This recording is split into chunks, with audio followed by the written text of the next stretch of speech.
সপ্তাহত দুটাকৈ সুৰাৰ বটল বিনামূলীয়াকৈ দাবী কৰিছে এগৰাকী বিধায়কে। এগৰাকী বিধায়কৰ এই আজব দাবীক লৈ ৰাজ্য ৰাজনীতি উত্তাল হৈছে। নমস্কাৰ প্ৰিয় দৰ্শক, মই জয়ন্ত মাধৱ গোস্বামীয়ে আপোনাক স্বাগতম জনাইছো নিউজ 18 অসম নৰ্থ ইষ্টৰ ডিজিটেল লাইভলৈ। এগৰাকী বিধায়ক আৰু এইগৰাকী বিধায়কে বিধানসভাৰ অধিৱেশনত জনালে এনেকুৱাই কিছু আজব দাবী যে সপ্তাহত পুৰুষসকলৰ বাবে 2 বটল বিনামূলীয়াকৈ সুৰা যোগান ধৰক।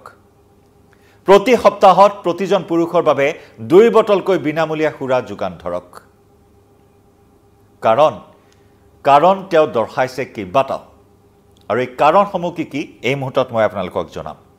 তেওঁ কেইবাটাও যুক্তি দাঙি ধৰিছে এই দাবীৰ সমৰ্থনত। 2 বটল বিনামূলীয়া সুৰা যোগানৰ দাবীৰ সমৰ্থনত তেওঁ কেইবাটাও যুক্তি দৰ্শাইছে। মহিলাসকলৰ বাবে বিভিন্ন ধৰণৰ আঁচনি ৰূপায়ণ কৰিছে ৰাজ্য চৰকাৰে। মহিলাসকলৰ বাবে মাহিলী টকা দিয়া হয় বিভিন্ন আঁচনিৰ জৰিয়তে। কৰবাত 1200 টকাকৈ দিয়া হয়, কৰবাত 2000 টকাকৈ দিয়া হয়, কৰবাত 2500 টকাকৈ দিয়া হয়। মহিলাসকলৰ বাবে বিভিন্ন কল্যাণমূলক আঁচনি গ্ৰহণ কৰা হৈছে। মহিলাসকলক আৰ্থিকভাৱে সহায় আগবঢ়াবলৈ চৰকাৰে ৰূপায়ণ কৰিছে বহুখিনি অভিলাষী আঁচনি। কিন্তু তাৰ বিপৰীতে পুৰুষসকলৰ বাবে নাই কোনো ধৰণৰ বিশেষ আঁচনি। পুৰুষসকলৰ বাবে বিশেষ আঁচনি নাই বুলি এগৰাকী বিধায়কে বিধানসভাত উত্থাপন কৰিলে এনেই কিছু অভিযোগ। লগতে বিধায়কগৰাকীয়ে আৰু কিছু কথা উল্লেখ কৰিছে যে নাৰীসকলক, মহিলাসকলক চৰকাৰে প্ৰতিমাহে 2000কৈ টকা দি আহিছে। লগতে বিনামূলীয়াকৈ বিদ্যুতৰ ব্যৱস্থা কৰা হৈছে মহিলাসকলৰ বাবে। বাছত বিনামূলীয়াকৈ তেওঁলোকে যাত্ৰা কৰিব পাৰে, বিনামূলীয়া তেওঁলোকে বাছেৰে যাত্ৰা কৰিব পাৰে। আৰু এই সকলোখিনি মহিলাসকলৰ উন্নীতকৰণৰ বাবে বা মহিলাসকলক আৰ্থিকভাৱে সহায় কৰাৰ বাবে আমাৰ টকাৰে, অৰ্থাৎ পুৰুষসকলৰ টকাৰেই মহিলাসকলৰ বাবে এনেসমূহ কাম চৰকাৰে কৰি আছে, বা পুৰুষৰ টকাৰে মহিলাৰ বাবে বিভিন্ন আঁচনি চৰকাৰে ৰূপায়ণ কৰি আহিছে। এয়া অভিযোগ, এগৰাকী বিধায়কৰ অভিযোগ, এগৰাকী বিৰোধী বিধায়কৰ অভিযোগ সদনৰ মজিয়াত, বিধানসভাৰ মজিয়াত তেওঁ এনেদৰে এই কথাবোৰ উল্লেখ কৰিলে, এই যুক্তিসমূহ দাঙি ধৰিলে। আৰু লগতে তেওঁ পুৰুষসকলৰ বাবেও বিভিন্ন আঁচনি থকা উচিত বুলি দাবী কৰিলে। যদি মহিলাৰ বাবে ইমানখিনি আঁচনি থাকিব পাৰে, তেতিয়াহ'লে পুৰুষৰ বাবে এনে কিছু আঁচনি নথকাৰ যুক্তি ক'ত, বা পুৰুষসকলৰ বাবে কিয় আঁচনিৰ এনেধৰণৰ ব্যৱস্থা কৰা হোৱা নাই, সেই প্ৰশ্ন তেওঁ উত্থাপন কৰিছে। লগতে তেওঁ উল্লেখ কৰিছে, আন এটা যুক্তি দাঙি ধৰিছে যে পুৰুষসকলক নগদ ধন দিয়াটো উচিত নহয়। সেই কথাও তেওঁ জনাইছে যে পুৰুষসকলক নগদ ধন দিয়াটো উচিত নহয়, কিন্তু ইয়াৰ পৰিৱৰ্তে পুৰুষসকলক সপ্তাহত 2টাকৈ বিনামূলীয়া সুৰাৰ বটল যোগান ধৰা উচিত। এয়া হৈছে বিধায়কগৰাকীৰ অদ্ভুত তথা আজব দাবী, যি দাবীয়ে ৰাজনীতিত তীব্ৰ প্ৰতিক্ৰিয়াৰ সৃষ্টি কৰিছে। সমগ্ৰ ৰাজ্যৰ ৰাজনীতিতে উত্তাল পৰিস্থিতিৰ সৃষ্টি কৰা পৰিলক্ষিত হৈছে। বিধানসভাৰ অধ্যক্ষক তেওঁ সম্বোধন কৰিছে। বিধানসভাৰ অধ্যক্ষক সম্বোধন কৰি তেওঁ উল্লেখ কৰিছে যে মহাশয়, বৰ বেছি নহয়, সপ্তাহত মাত্ৰ 2টা বটল। বেছি নহয় মহাশয়, সপ্তাহত মাত্ৰ 2টা বটল। ইয়াৰ লগতে বিধায়কগৰাকীয়ে এই কথা উল্লেখ কৰে যে পুৰুষসকলৰ টকাৰে যদি মহিলাসকলৰ বাবে ইমানবোৰ আঁচনি বলবৎ কৰা হয়, তেন্তে পুৰুষসকলক সপ্তাহত 2টা বটল বিনামূলীয়াকৈ দিয়াত কি ক্ষতি হয়, সেই প্ৰশ্ন তেওঁ বিধানসভাৰ মজিয়াত উত্থাপন কৰিছে। সুৰাক লৈ বিভিন্ন ধৰণৰ বিতৰ্ক, সুৰাক লৈ বিভিন্ন ধৰণৰ ৰাজনীতি দেখিবলৈ পোৱা যায়। সুৰা বিভিন্ন ৰাজ্যত সম্পূৰ্ণৰূপে বেন কৰাৰ কথা আমি জানো, আৰু এই সুৰাৰ বাবেই বিভিন্ন সময়ত বিভিন্ন ধৰণৰ অপকৰ্ম, অপসংস্কৃতি, বিভিন্ন ধৰণৰ দুৰ্ঘটনাৰ পৰিসংখ্যা দিনক দিনে বৃদ্ধি পাই আহিছে।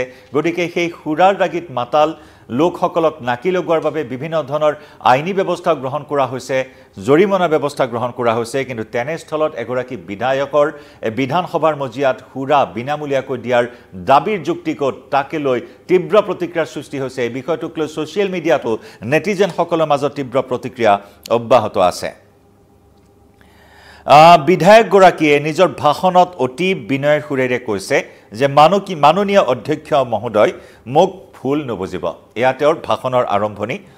নিজৰ ভাষণত অতি বিনয়ৰ সুৰেৰে তেওঁ অধ্যক্ষক সম্বোধন কৈছে যে মাননীয় অধ্যক্ষ মহোদয় মোক ভুল নুবুজিব চৰকাৰে মহিলাসকলক প্ৰতিমাহে 2000 কৈ টকা দি আহিছে বিনামূলীয়াকৈ বিদ্যুৎ দিছে বাছ যাত্ৰা বিনামূলীয়া কৰিছে মহিলাসকলৰ বাবে যদি আমাৰ টকাৰে এইবোৰ কাম কৰা হয় তেতিয়া হলে পুৰুষসকলৰ বাবে বিভিন্ন আঁচনি থকাটো উচিত কিন্তু এই বিভিন্ন আঁচনিৰ পৰিৱৰ্তে তেওঁ খুৰাৰ আঁচনিৰ কথাহে উল্লেখ কৰিলে খুৰাৰ আঁচনি প্ৰস্তুত কৰাৰ বাবেহে মন্ত্ৰীকো তেওঁ আৰ্জি জনালে বিধানসভাৰ মজিয়াৰ পৰাই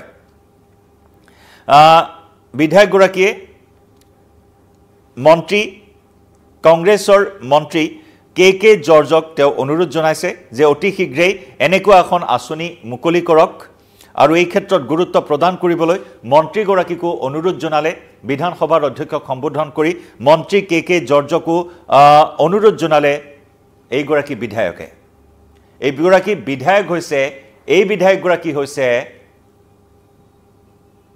কৃষ্ণাপ্পা এয়া হৈছে কৰ্ণাটক বিধানসভাৰ ঘটনা কৰ্ণাটক বিধানসভাত এনেকুৱাই এটা অদ্ভুত দাবীৰে বিধানসভা উত্তাল কৰিলে কৰ্ণাটকৰ ৰাজনীতি উত্তাল কৰিলে জনতা দল সেকুলাৰ অৰ্থাৎ জেডিএছৰ এগৰাকী বিধায়ক এই বিধায়কগৰাকীৰ নাম হৈছে এমটি কৃষ্ণাপ্পা এই যে দেখিছে এই বিধায়কগৰাকীৰ নাম হৈছে এমটি কৃষ্ণাপ্পাই কৰ্ণাটক বিধানসভাৰ মজিয়াতে এনে ধৰণৰ অদ্ভুত দাবী কৰিলে য'ত কংগ্ৰেছৰ মন্ত্ৰী কে জৰ্জক এই সন্দৰ্ভত আঁচনি ৰূপায়ণ কৰিবৰ বাবেও কাটৰ অনুৰোধ জনালে আৰু তাৎক্ষণিকভাৱে মন্ত্ৰীগৰাকীয়ে আবকাৰী মন্ত্ৰীগৰাকীয়েও এইগৰাকী বিধায়ক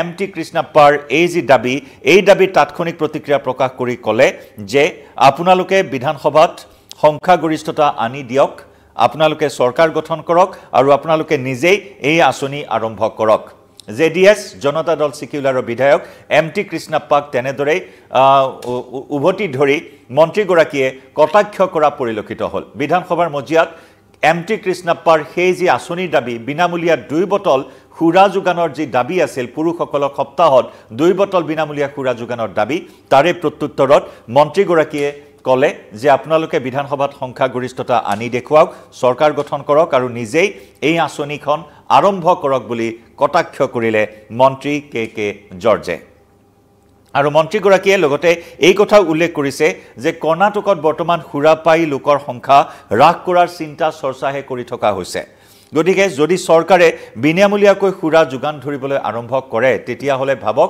কি এক অৰাজকতাপূৰ্ণ পৰিস্থিতিৰ সৃষ্টি হ'ব সেই যুক্তি দাঙি ধৰি আবকাৰী মন্ত্ৰীগৰাকীয়ে কৈছে যদি কৰ্ণাটকৰ পুৰুষসকলক প্ৰতি সপ্তাহত 2 বটলকৈ বিনামূলীয়া খুৰা যোগান ধৰিবলগীয়া হয় বা এই আঁচনি যুগুত কৰা হয় তেতিয়া হলে কৰ্ণাটকত খুৰা পানেৰে অভিলেখ সৃষ্টি কৰিব সমগ্ৰ দেশৰ ভিতৰতে বা বিশ্বতে অভিলেখ সৃষ্টি হ'ব বুলিও বিধায়ক এমটি কৃষ্ণাপ্পাক কটাক্ষ কৰিলে মন্ত্ৰীগৰাকীয়ে এই অদ্ভুত এই আজব দাবীক লৈ এতিয়া সৰ্বত্ৰে সৃষ্টি হৈছে প্ৰতিক্ৰিয়া বিধানসভাত এগৰাকী জনপ্ৰতিনিধিৰ মুখত এনেকুৱা ধৰণৰ দাবীৰ প্ৰসংগ তাকো খুৰাক লৈ আঁচনি ৰূপায়ণৰ এনে ধৰণৰ আজব দাবীয়ে দেশৰ ৰাজনীতিতে প্ৰতিক্ৰিয়াৰ সৃষ্টি কৰা পৰিলক্ষিত হৈছে যি সময়ত অসমতো খুৰাক লৈ বিভিন্ন ধৰণৰ ৰাজনীতি দেখিবলৈ পোৱা যায় অসমতো খুৰাৰ বিপণী নিশালৈকে খোলা ৰখাক লৈ শেহতীয়াকৈ কিছু বিতৰ্কৰ সূত্ৰপাত হোৱা পৰিলক্ষিত হৈছে লগতে গ্ৰামাঞ্চলতো খুৰাৰ বিপণীৰ বাবে অনুমোদন জনোৱা এই বিষয়সমূহক লৈ